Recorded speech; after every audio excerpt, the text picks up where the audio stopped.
Joining me in the line is Christopher Hitchens. Good afternoon. Good to have you back. Very nice of you to invite me again.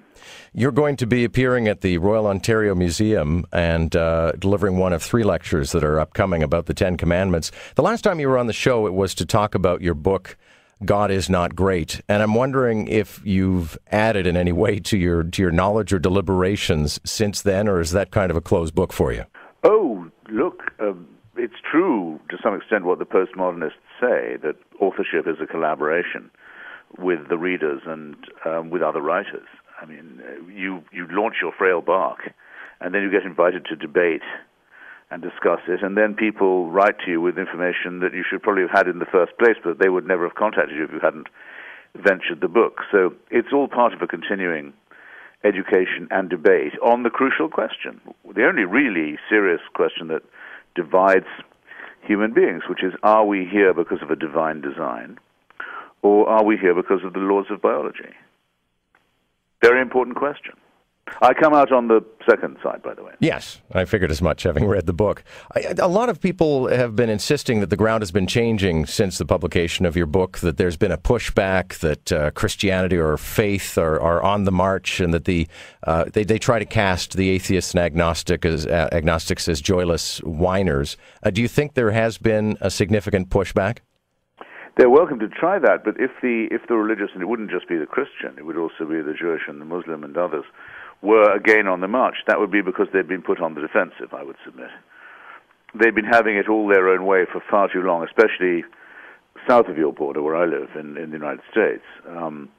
They've been making the assumption that if you said you were a person of faith, that was automatically a compliment to yourself, that everyone was really a Christian, that the Christian right had the upper hand. Now, they've found, by painful trial and error, none of these things are true, and that the fastest growing minority, certainly in the United States, is that of people who tick the box that says none of the above when it comes to faith. That's doubled in the last 10 years. I would predict it will double in the next 10. Now, I have known... And for good reason, by the way. Yes. The pushback is not against atheism and agnosticism.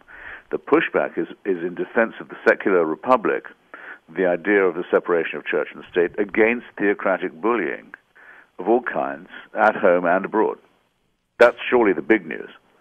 As you may know, George W. Bush is actually in Toronto this afternoon with... I had no idea. He's with Bill Clinton, I might add.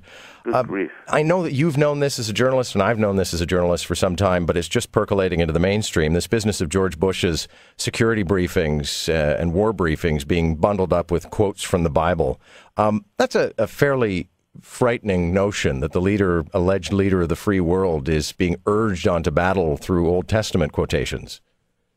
Yes, it's a national disgrace, along with the attempts to proselytize American cadets, in particularly the Air Force Academy, but also in other places where young volunteers for the military are receiving their education. And, I think possibly even worse, the attempt by some extremists within the armed forces also to proselytize Afghans and Iraqis directly while they're in their countries, handing out Bibles, making statements and sermons that were recently carried. You can see them on Al Jazeera, openly saying that special forces hunt for terrorists, but real Christian soldiers hunt for souls, and are the hound of heaven, trying to drive non-believers in Afghanistan and Iraq into the kingdom. This is absolutely outrageous. It's also absolutely illegal. You can't do that under the United States Constitution. You can't use taxpayers' money to establish a religion.